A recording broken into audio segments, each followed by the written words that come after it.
Are you set? Yeah, let's give it a go. Let's give her a go. He says, welcome to the rep. Wow.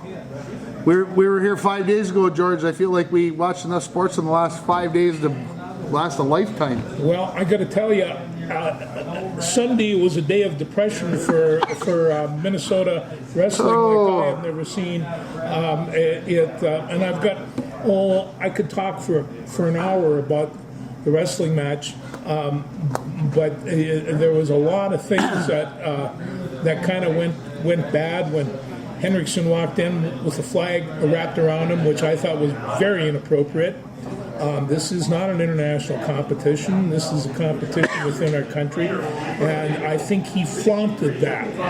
And I think he flaunted that for political reasons. And I was very disappointed that an NCAA champion would do that. But I do believe that that's what he did. What do you think Gable said to him when he came out onto the when?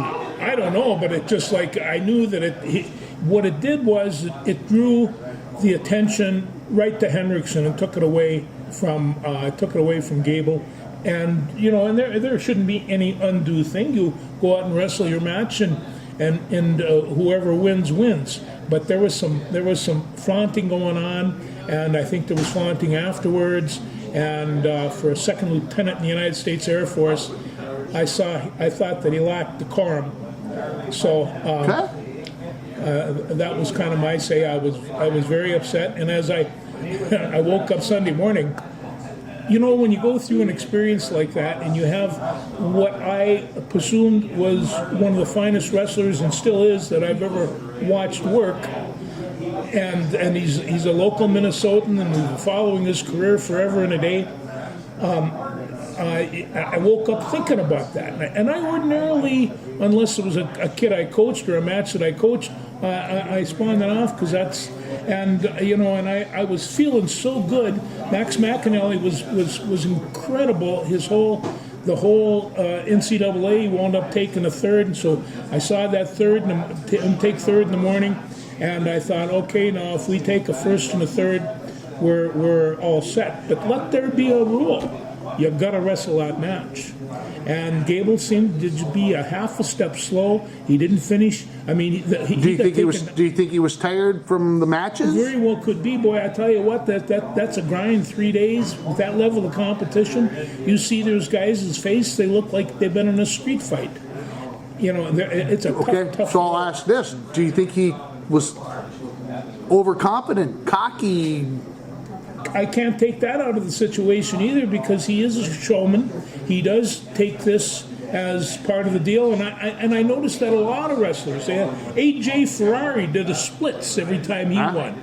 So they all have many of them have their little decorum, and why wouldn't Henriksen? And he did. The thing of it is that if he would have come in with an Oklahoma State flag or any other. But the American flag, what he was saying is, I'm the American here. You're not.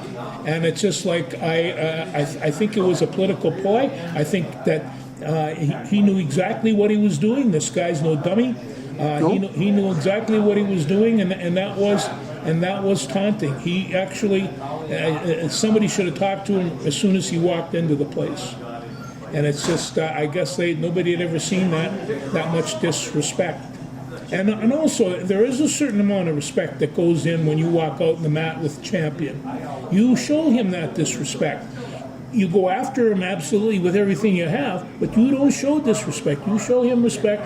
He deserves it. He's earned it. And so this is kind of what he had it. Now, that being said, I said 1 week ago that Wyatt Henriksen was a the very man fine to watch, athlete, and he was the man to watch, and he was. And he was, yeah. So I have to admit, I have to confess, my family was very concerned about me on Friday night and Saturday morning and Saturday night as I worked my way through the Gopher wrestlers and the screaming and the yelling and you got to do this.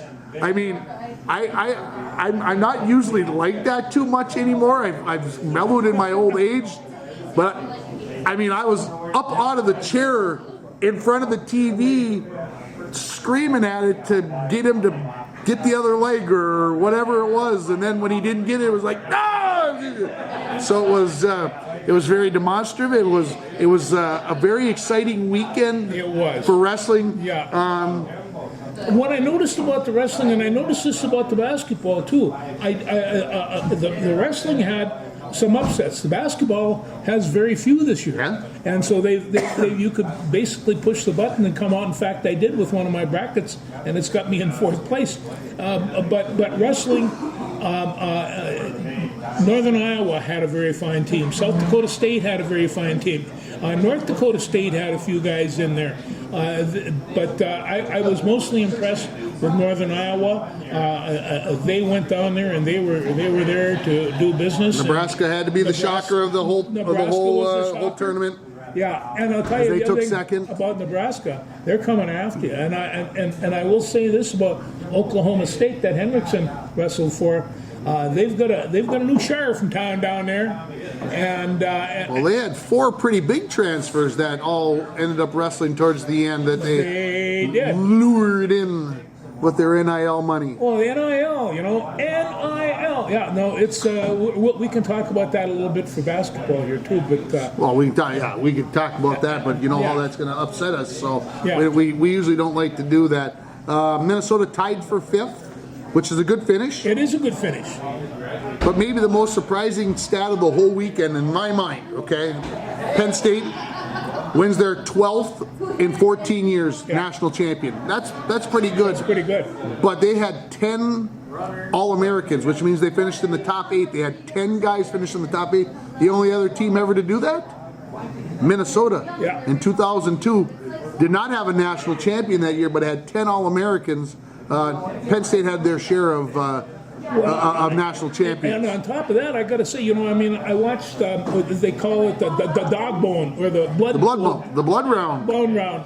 And these guys are really going at it for each other because, well, number one, they're all champions, they're all very good wrestlers, and they don't want to ever lose. And so they're in there just chewing and chomping. And the first 3 I saw of Penn State went down, including their 125-pounder that was going to beat everybody. And so I looked at that and I thought, boy, I'll tell you, right now they are pretty upset with themselves. I'm sure you're already aware of this, but I had never seen it as badly before as I saw on Saturday morning. The guys who were coming through the blood around the wrestlebacks and their lips, I mean, they were bloody. They were cut up. They were. Why do you chapped. say I call them lip rippers? They call them lip rippers. The poor guys, I'm like, no wonder they can keep the weight off. They couldn't eat anything if they wanted to because there's so many cuts in their lips and in the corner of their mouth, and I'm like, dang it. Oh, I brought kids home. Their faces so mangled, and I thought, if I was a parent, I'd question What we're doing to your kid. But and the other thing is that they all have deformed ears. But I tell you, during the NCAA's, I just got a smiled one on the edge over here. When you compare the two, you could see it, but you're proud of your deformed ears. And one guy says, if you're ever next to a bar and you want to give this guy that weighs 140 pounds, look at his ears first. Yeah, look at his ears. See how that works. Yeah. Anyway, it was a great wrestling season, and McAnally is going to do us proud. There's no two-way. Big Max is not going to do it. As a freshman, these were real live men he was wrestling there at 184 pounds, and he wound up taking 3rd. And they I'd love that. not that Starachi and Kaikaizen was in a great match, but I'd love to see Max get one more shot at Starachi. To see what was going to happen after losing in overtime 2 weeks ago. Yeah, you're looking after that Big Ten championship, which was probably one of the best wrestling matches I've seen in a number of years. And after I saw McAnally, in the consolation rounds, I was still seeing them. These are incredible matches. I've recorded some of them, and I don't know just exactly what I could do with them. I can't watch that Stevenson match very much, but I can watch Max. The color commentators were a little over the top, can I say? They can get over the top. They were all wrestlers, and they all have deformed ears. Well, it's just the one thing that I hope that ESPN tells them, we love what you did, but you guys got to stop talking on top of one another. Wait your turn. And I listen to all the guys that do the state wrestling tournament. One's getting totally excited, and the other one's trying to say what's going on. And that's, but like you say, you're jumping up in the middle of the night, screaming and shouting. I didn't do that because Sue wasn't home and my dog got scared. So I kind of maintained. How was the chicken cacciatore before I The forget? chicken cacciatore was fantastico. Not only did I have. I didn't have. I haven't been eating very. You don't eat very much when you eat by yourself. I've noticed this. But I had it for one supper, and the next I looked in there. What's for supper? Wow! How about some Valentini chicken cacciatore again? And thank you very much. That was worth it. It always is. You're welcome. You want to move to basketball or hockey next? You go. Let's go basketball. Okay. We'll just go down the page. Okay. So I'll start with the state boys basketball tournament because Cherry ended up coming in second place. Lost to Dawson Boyd in the championship game. So I think that's what in the last 3 years now. I think. Well, I know they've been there 4 years, but I think it's runner-up, champion, runner-up. So Yeah, Dawson Boyd got 10 of 19 threes. it's not too shabby. That's not too shabby, and you know. And they got so- lots of dribble penetration, and then they got big guys that got rebounds. So they wound up beating 81-74, and so I took a look at that, and from what I hadn't seen Cherry play this year, but I thought, you know, I've known them; they're going to be a good basketball team, and Dawson Boyd was definitely better. Yeah, the Cherry they couldn't contend with the height. No, That's just, and like I said, they were everybody as quick as Cherry, and maybe a hair quicker in some spots. But the height wise, that really caused problems. Albany over Waseca, that was a game of 63-0. Albany was 30. I think Albany was 32-0, and Waseca was 31-0. So something had to give. 70-63. You know, that's just 2 buckets, and it's. Yeah, it was a good ball game. It was. Alexandria over Mankato East. Mankato East was the #1 seed. Alexandria with the kid that's going to Clemson, the Thompson kid who was their quarterback and heading to Clemson to play basketball, wins there. And then I didn't watch the second of the Wayzata Creighton Durham Hall game. We had family over. Wayzata just kind of humbled them, and you know, and it's just like I think everybody was really kind of surprised because Creighton Durham Hall, a good tradition and all like that, and they had a very fine team, but Wayzata kind of put the hurt to them. Anyway, I'm picking up those basketball games on the fly because I had, of course, ESPN with all the screens, so I can keep track of what's So going I had on. wrestling on the smart TV. I had hockey on the big TV, and I had the state basketball tournament on the computer. And then a stray basketball game or hockey game on the phone just to. Yeah, I mean, I took my notes on the back of my brackets for what to talk about today because, I mean, I was working very, very hard. My dog thought I disappeared a couple of times, but we got over it. Gopher women's basketball team picks up another win over. They beat Missouri State 78-71. They now get to play at home against Gonzaga on Thursday to make the Final Four in the WBIT. Oh, that's kind of cool. Yeah, you know, you can't replicate practices as you're preparing for somebody like you have at this opportunity. No, Teams you can don't. still be practicing, Yeah. but they For what? it's tough in the mind. You're going, well, I'm just out here to do something.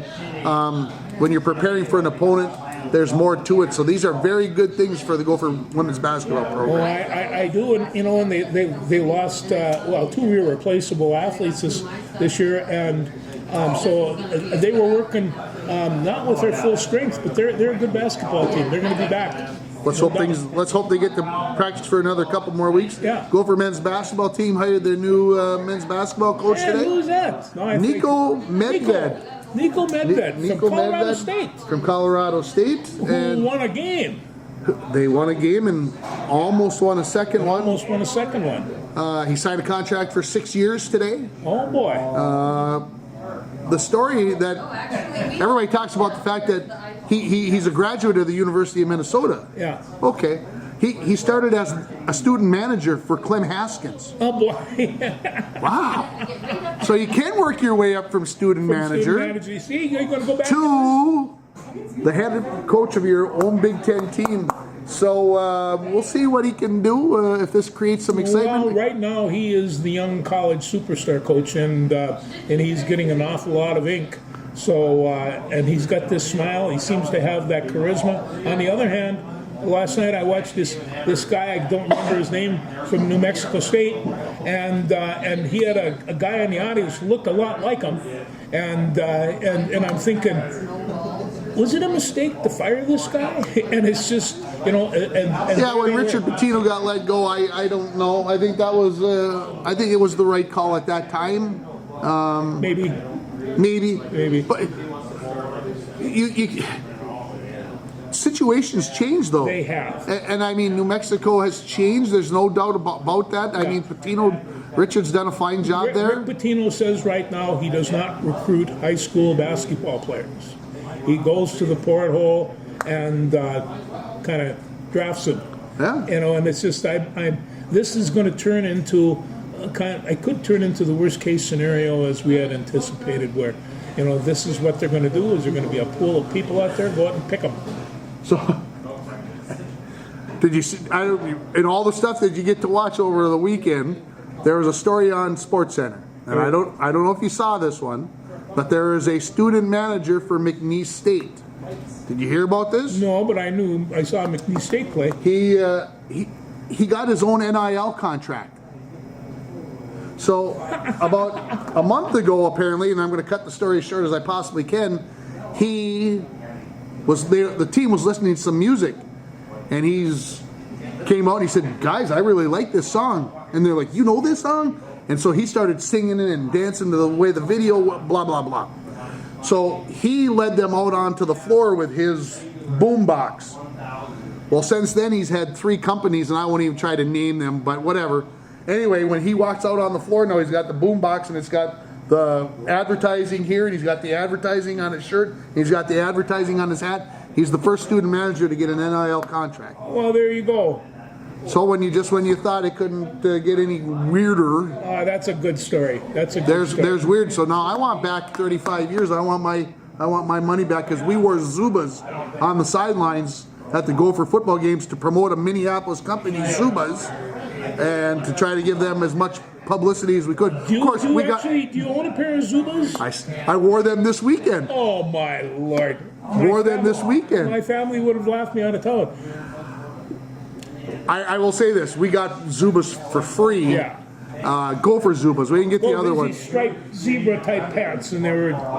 My favorite were the San Diego Charger ones with the lightning bolts all over the pants. I still have them. I can't wear them anymore because the elastic blew up. I mean, after 35 years, it dried out and it's gone. But it doesn't help me. I got a little fatter too. But that's another thing. All right, let's talk about your bracket. You said your bracket is in decent shape. No, one is. The other 2 are not. My brackets kind of just all fell apart. I put this one together so we could take a look at the Sweet 16, because there's some interesting things going on. But before I say that, if you're watching Texas A&M or Texas Tech, you can catch up to see what a couple of old Gophers are doing. True. That's where Farrell Payne is playing, and I'm sure I'm doing quite well. And Elijah Hawkins from Texas Tech. No, they went for the money. They went for the money, and guess what? They're still playing, boys and girls. Yeah. Does that mean anything? I don't know. Anyway, no. When you take a look at this, we've got. I saw Duke. They've got Cooper Flagg back, and he's in full go. I'm not sure I've seen a freshman control the game like that. And I mean, I might be stretching it here a little bit, because I have seen Magic Johnson play when he was a freshman. Between Magic and the Birdman, this guy controls the court. He's 6'9". He runs very, very well. He shoots. He has all aspects of the game. Defensively, I wouldn't want to attack the bucket, because he can really, really leap too. So when Cooper Flagg is, it's like they hold up signs, about their flag. Here's their flag here, their flag there. And I would think, geez, if they knocked that guy out, they wouldn't have a team. Au contraire. No, he's not a one-man show, He that's is for not a sure. one-man show, and I don't see anybody beating Duke, but of course that can happen. Florida UConn, I thought that was really a great game. Sorry. I don't know if you're on X, but I picked up my phone last night and I had a notification for something from X, and I scrolled down a little bit, and there was a thing that basically said, and I can't say the words, but I'll beep it out for you folks, as Danny Hurley came off the floor, Dan Hurley, I'll call him Danny because that's how he was acting, like a child, but he came off the floor and he turned to the Baylor coaches or players or whatever, and he said, I hope you don't get like we did, Baylor. I hope you don't get like we did. That's what he said when he came off the floor after the game. That's awful decorum, he should know better. My Lord, if the family that he comes from, he's one day should be able to maintain a certain, decorum. And he kind of lost that. Did you see the 30-30 that ESPN did on him? And it was an hour-long show that came out in the last. If you got ESPN Plus, you need to go watch it. If you're, I mean, obviously he's one of the best coaches. I mean, two-time national champion out, but he is he will admit that he has a problem keeping his mouth in a proper it's an emotional whatever thing. At the interview, he was bawling like a baby. Yeah. And you get a chance to get into these tournaments to play these great teams. There's an outside chance you're going to lose. That's a fact. And he said in the show, when you watch it, he said in the show, college sports need more coaches like me, like the old days when we said what was on our mind and we didn't pretty it up, I guess, for lack of a better term. Yeah. And I'm not so sure that that's the case, because I think back to, I don't want to go Woody Hayes, but Bo Schembechler could be as intense as anybody, but he didn't come to a thing and start with a row of F words either. And Bobby hurled the chair. No matter what you look at it, that was he shouldn't have done that. When asked about that, Bob said, well, there was a lady over in the other thing and said, hey, coach, if you're not using that chair, do you mind if I sit in this? So I was just helping her out. I saw. But Coach Knight was intense. There was a video of Coach Knight, probably from the late 80s, early 90s, I would say, from the video, and he was talking about Michael Jordan in the Olympics. And Jordan had scored 29 points in the first half, had like 9 rebounds and like 8 assists. Yeah. So he says, we're up by like 30 points. And he's like, I'm walking back to the locker room in the gold medal game against Spain, and he's like, I got to rip somebody. Somebody's got to get ripped so that keep them sharp for the second half, so that, otherwise they're going to think we're just going to go out and we're going to lay an egg in the second half. So he says, I get to the door and I open it up, and the first one I see is Michael Jordan. What are you going to do? What are you going to say? He goes, well, at that moment I decided I was going after Jordan. And he said, Jordan, everybody else on the floor is setting screens except for you. When am I going to see you set a screen for somebody? And he said, Mike looks up at me with that smile, that $1 million smile that he had. And he said, Coach, didn't I hear you say in a press conference that I was the quickest player you had ever seen in your life? And he said, I did say that. And he goes, well, Coach, I'm setting the screen so fast you don't even see it. That's a good story. And Knight said, without even batting an eyelash, I said, well, could you slow down so I could see them a little bit? And he walked away. I wouldn't say Bobby would not embellish the story a little bit, but it was a good story. One of the things I liked about Coach Knight, and not only his basketball, and I saw him coach a number of times, I saw an interview where he is talking to one of his athletes. This is one, he had a car accident, and he was in a wheelchair. And Coach Knight says, have you been making it to class? And he says, well, yeah, I just knew it, you were cutting class. And he ripped this guy out up and down because he wasn't doing what he was supposed to do. Going to class was very important for Bobby Knight. And he ran a 90% graduation rate when nobody was doing that. And it's just like, so, and keep in mind, Larry Bird, he started out at Indiana, and they could not get along. because I think the Bird was a nice guy, pretty passive, outside the fact that he'd kill you on the court. Yeah, I agree. Yeah. All right, so what else in the bracket did you see over the weekend, these men's teams that you saw? Let me see. Duke's a good one. Florida is a really good team.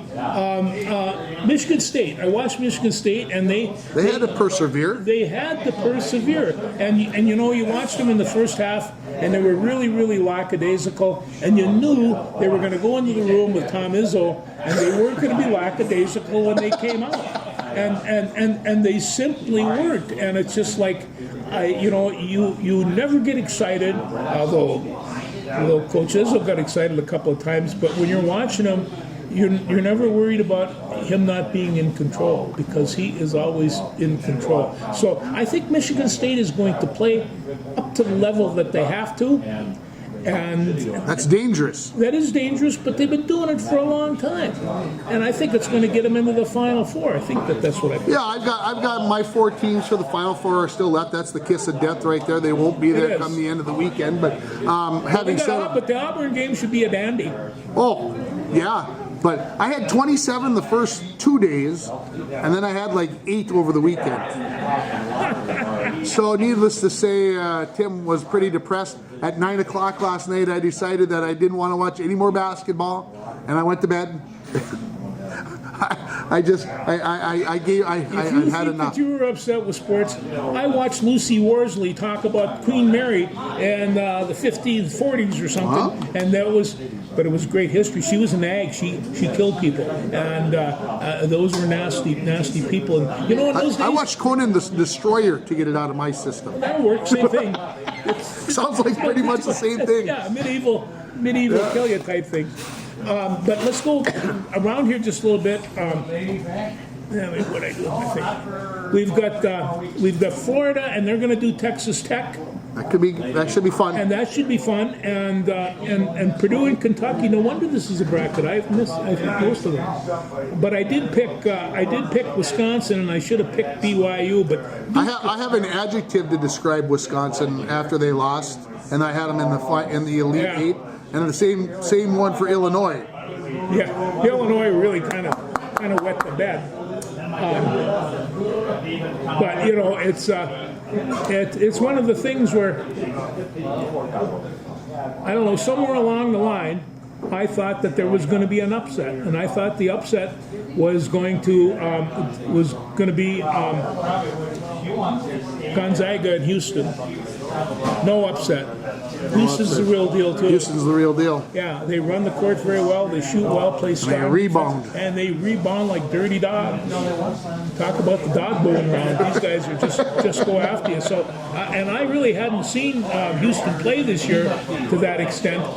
But I got Duke and Kentucky in the Final Four, and Florida and Michigan State in the Final Four. And if you switch those around, we're still going to get some great basketball games.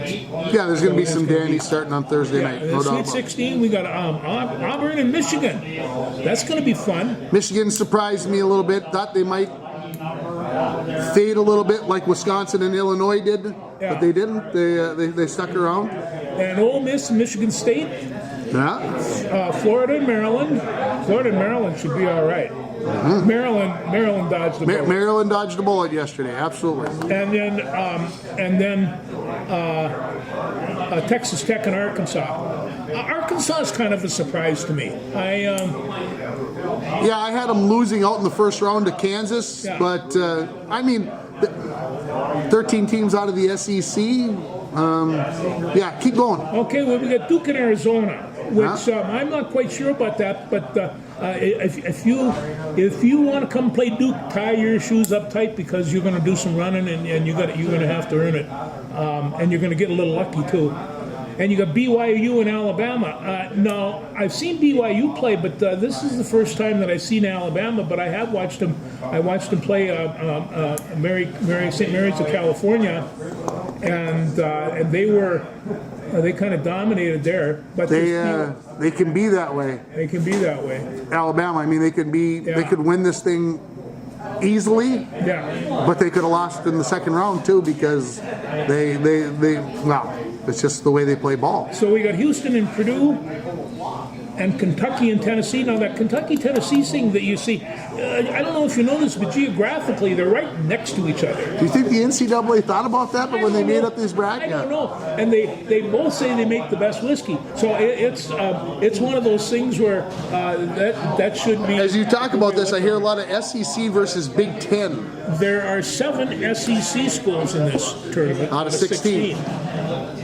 So, and I mean, I know that doesn't please you much, and in order to No. please me, but that you were talking about, Illinois and Wisconsin. Why aren't they in it? Yeah, they could. Yeah. So it was an interesting weekend. It'll be interesting, more fun this weekend. It'll be more interesting this weekend. I didn't watch much on Thursday and Friday because there was so much other good stuff to watch on Thursday and Friday. How about the women's? Did you watch any of the women's? I watched very little. But if you look, they're finishing up their round, the second round today. But if you go look at the bracket, there's no upset. There's no upsets. And who's made it? There's not. I mean, there's none. I mean, the only one that there could be is there's a 10 versus 2 today. So you might get 110. Otherwise, everybody's going to be in the top 4 or 5. And Now, so. I want to bring up one point before we start breaking up here, but there was a couple of wrestlers, the Stout boys, Mac and Luke Stout. One went to Pittsburgh, and I can't remember where the other one went, I don't know, Carolina or someplace. Their dad, Brian Stout, he was the most interesting bunch of the guys. He was an All-American at Cornell. But I mean, this guy is big and strong, and he says, raising 2, and these guys wrestled each other at 197 pounds. The younger one, Mac, beat Luke 4-3 or 5-4 or something. I think Dad could still go out and beat both of them. Do you see the size of this guy? He's just amazing. And they said, well, how do you raise kids when they do that? He says, it's easy. We stay at home. Everybody, you stay at home with your kids, you raise your kids, you keep sure they're on the line. And I mean, you take a look at these 2 boys and I think, whoa, like they had a choice. They had to be good, and it's just like when I saw that. The wrestling hold was going into play. Before any of us become fathers, we should have a little time with Brian Stout because he'd give us some tips, especially on raising boys. But just an amazing family, and this is the first time brothers have ever wrestled in the tournament together. Okay. And at 97 pounds, and I mean, I watched it every drop of it, and I kept my eyes on it because I didn't want to miss it. But those guys are really something. And then when they interviewed Dad, I took a look at him and I thought, whoa, bet you he'd be fun in a street fight on your side. On my side, On exactly. your side. You been following the Wolves at all? I have been following the Wolves a little bit. 41-31, still in 7th place. And you know what they did the other day? They got this young guy, 37 years old. I can't remember his name right now, but he played with Conley. Okay. And so they hauled him over for the team, and he's got a son that's Down syndrome, and his son had never seen his dad play, and so Bill Finch put him in the starting lineup. And they had a video of this young man watching his dad run on the court, and this is a highlight of his life since being born. And it was just like, and Fitz did that. And I just thought, even in the competitive world of pro basketball, there's room for a little humanity. And so I thought, oh, the Wolves aren't all bad. No, they take down a couple of deer, but they're not bad. Wolves got 10 games left. Yes, they played 7-2, 10 games left. They're 5 games out of 2nd place. Can you believe that? They're in 7th, but they're only 5 games out of 2nd, so think about that. And of course, getting out of that 7th spot so you don't have to play in the play-in round is a good thing. But they're serious. They're kind of injury-free right now, aren't they? They're getting there. Yeah. They play the Pacers today, then they get the Suns and the Pistons at home later on in the week. The Pacers is no gimme, Suns aren't gimme, and the Pistons aren't any gimmies. So they got their work cut out for them this weekend. Well, that's what it's all about. And if we're going to be proud of our Wolves, we've got to see some of those big teams taken down. I see at the bottom of your thing you had something about Wisconsin over here. Wisconsin beat Ohio State 4-3 for the hockey championship. For the women's hockey championship. Did you? I had it on this while I'm watching basketball, and then I brought Eli in, and I put the phone on the floor and turned it up while we were throwing routes, football routes. Well, I don't know if you saw, but Wisconsin got a penalty shot with 18.9 seconds left in the third period, down 1, and we will go to the grave arguing about whether the girl went backwards, the woman went backwards with the puck, which is illegal. The puck always has to be going forward, and when she laid on the brakes, she pulled the puck back to go around the goalie and slapped it in the back of the net, and they didn't call it. And so the Ohio State coach is going to be upset till she dies. Well, they got 2 goals in what, 2.9 seconds? Well, they got that goal, and then they scored a couple minutes into overtime to win it. So Wisconsin has now won a couple of championships in a row, while Wisconsin and Ohio State have played in the last 3. And the Cheeseheads won 2 out of 3, and of course they're bitter rivals. And Wisconsin had only lost once this entire year, so it was a good game. Great third period. If you watched it, you know exactly what I'm talking about. NCAA men's hockey. Western Michigan won the regular season in the NCHC and backed it up by winning the playoffs. Had to go to double overtime to beat Denver. Michigan State beat Ohio State in double overtime in the Big Ten championship, so it was exciting because they were one channel apart again. So the flip was just a quick hit of the button to watch both. But Eli was downstairs to watch the end of both of them. So the NCAA tournament starts this week. Yeah, Gophers they're playing in Fargo. Western Michigan's the 1. The Gophers are the 2. UMass is the 3. So the Gophers play UMass, and Mankato is the 4 seed. They were 14th. Last one to get the, they got an automatic bid, but they did play their way in. They were high enough. So I'm excited to see what happens. Again, you think that it's winding down, but it's going to rev back up again. You know, one of the things about it, I've seen St. Cloud play a couple of times. I've seen the Gophers play a couple of times. I haven't seen UMass. You don't get a chance to see these Eastern schools, and they come in, and I have yet to be surprised by these people because they have very good teams. And it's just, I remember Boston College came in. We got to beat Boston College. They come in, they jam 5 people in front of that net. You couldn't have got a puck through there with Vaseline. It wasn't going to happen. And it's just, and they were all huge, all 26 years old. You were playing against a very good minor league hockey team, and it's just that's what they come on with you out there. I think that we do have a tendency to draw from our people, and and also I take a look at, we've got St. Cloud, we've got Mankato, we've got Duluth, and we have St. Thomas is in that. And they weren't able to make it in this year. And so you know that they're going to be doing some serious recruiting. Yeah. You remember Isaac Emerson? I do. I got a text message from him. Would he come moving home?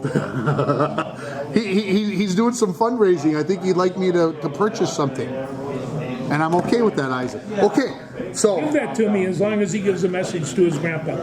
Yeah. Brad Berry, head coach at North Dakota, was fired yesterday. So that is a bit of, to me, a shocker. Some people out there, and you know who you are, said, well, you got to win. And of course, he won a national championship in 2016, and they haven't won one since. So what does that mean? You get fired, I guess. Yeah, and I mean, the question I always ask every time they fire a coach, and who are you replacing them with? Now, in this case, I think Medved is a good choice, and it's a step up. You're talking the men's basketball. And so the change of coaches and that's a big time deal. And these days with NIL, kids are going to look all over. Now I see that Medved's going to come here. That tells me there's a strong possibility that Azuma is going to stay. Because otherwise there was going to be a whole bunch of people that would just as soon they played on their team. Well, I wonder how many kids from Colorado State are now going to become Gophers. Well, that might be an issue too. Yeah, that's okay. There's a lot of seats to fill. Minnesota Wild got 12 games left. They, holding their own. They won the other night 4-1. Yeah. I think what they're doing is they're getting really good goaltending. Gus Bus is there. Yeah. He's dialed back in. They said it during the broadcast on Saturday afternoon that he had a swoon in the middle of the season. Everybody got a little nervous, and he seems to be back on his game. They've got 85 points. They're in 4th place in the Central, but they are 8 points ahead of the next closest team in the wild card. So with 12 games left, you'd think it would be hard for them to not make the playoffs. But like I said, no word on Kaprizov yet. And no word on Kirill. How about Eck? Is he there? Is he playing? Eriksson Ek not back yet either. So now, like I said, you're playing without those two. They got Brodin back on Saturday. That's a big help. So they're at Dallas. They're at Dallas today, who are ahead of them in the standings, and never do well at Dallas. It seems like. Then they bring in Vegas, Washington, and the Devils all play at the X coming up, and of course Washington. That means you got to put on the old Ovechkin. Him getting closer to Gretzky, and maybe the last time you ever get to watch him play. If he breaks the record, I would guess he retires. But if he doesn't, he might have one more chance next year. So let's see the Wild do that. That'd be fun. Loons got a 2-2 tie with the LA Galaxy, the defending champions in the MLS, on Saturday night. Are they a better team than they were last year? They are a better team than they were last year. They are 2-1-2. 2 wins, 1 loss, 2 ties in their first 5. They're in 6th place in the Western Conference, and they get Real Salt Lake on Saturday at home. Hopefully it's colder than a bugger, for those Real Salt Lake guys. I think they're going to be all right. They're a playoff team, and hopefully they can make a run. Your Minnesota Twins start playing on Thursday. They do. No, I'm hearing they're saying that this is the best bullpen in major leagues.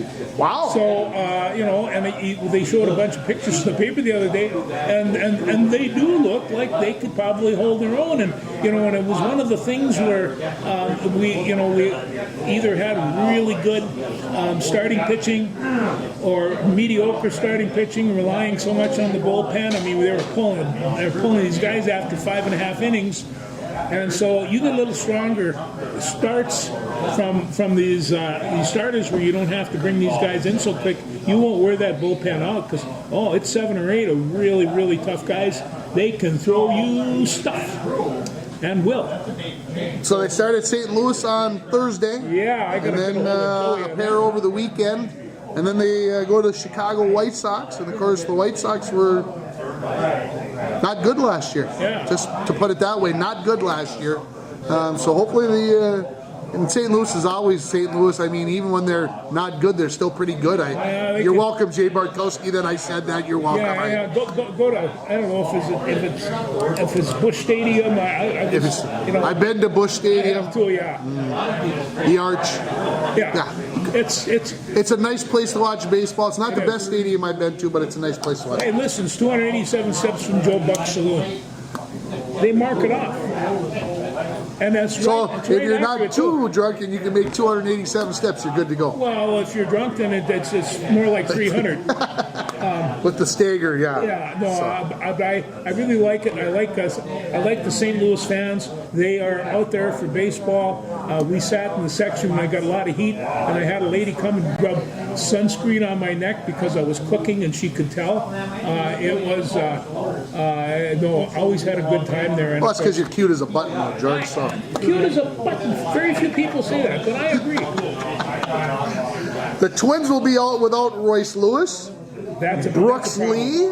That's a problem. And also Brock Stewart out of the pitching ranks. So they're going to start a little short-handed in the infield, but hopefully we get those boys back sooner than later. And let's hope Buxton can stay healthy, and we'll see what happens. Well, and I heard he's taken off a few pounds. And I mean, he can run like a gazelle, and he's a good-sized man. And I'm sure that those those hamstrings just can't take that kind of punishment. And you watch it in basketball all the time, and you know, and they're so fast, and their legs are so much stronger than what, you know, they're trying to do. Maybe it's needed. They do, and it happens in for linemen in football too. You got to watch those legs. So we usually make a little prediction before the season, Yeah. and I didn't write anything down. I haven't do either. Do you have any gut feelings who might be playing in the World Series come October or early November? The Dodgers. The Dodgers on one side, boy, I would say that most people are going to say that. Well, did I see that their payroll was in the 400 million plus range? It's incredible. You could run a state government on it. It's you know. So yeah, I would pick the Dodgers. Who are you going to pick out of the American League? Not the Yankees. The Yankees got 2 starting pitchers that are done basically for the season. I think they're in trouble right now. So, but you know, I'm going to have to take a look, but. They got that crew down in Florida that's not too bad, and I'm still an Oriole fan. So the Orioles could make their breakthrough. And of course, the perennial hopeful, the Red Sox. But we'll see what happens. Well, and Houston's been there every year. I mean, even last year when it looked like they were going to fall off the planet, they still were there at the end. So Houston, you got to put them as one of the favorites. And then where is Cleveland in this mess? Cleveland's pretty good. And team where is too. Kansas City in this mess? Because obviously they got hot down the stretch, both those teams, and pushed the Twins out of the playoffs last year. So the East or the Central, I mean, could be very interesting with those 2 teams, plus the Tigers being a little bit better. As they showed themselves down the stretch last year. So the Twins don't have any easy go of it in their division. And of course the AL Central's been kind of always the laughing stock of the 3 divisions in the AL, and might not be that way this year. Yeah, very well might not. Yeah, that's the way it could be. You want to finish up with Henry? We'll do it. You know, I got to tell you, you know, when I played my senior year, we had a Huso on our team and we had a Nagurski on our team. Those are the 2 biggest names in Falls football. And of course, maybe still are. Maybe still are. And Ronnie Nagurski was a junior, and Henry was a senior. Henry was a team captain, and I have to say, out of our class, certainly one of the most popular guys in the class. I don't know anybody that didn't like him. He was that nice a guy. On the football field, he played in the secondary. Smart, a thinker. He was 2 steps ahead of everybody. He didn't have the physical skills that his brother had, Frank. But boy, he was really smart. I remember one time I screwed up and I went offside. We were in the red zone. The coach could have killed me, and they put me back in, chewed me out, put me back in on defense, and Henry intercepted the pass. And so it was Henry saved my butts on that. But he was the football captain, and he was a real good classmate. We're going to miss him. This is definitely a celebration. Henry had cancer and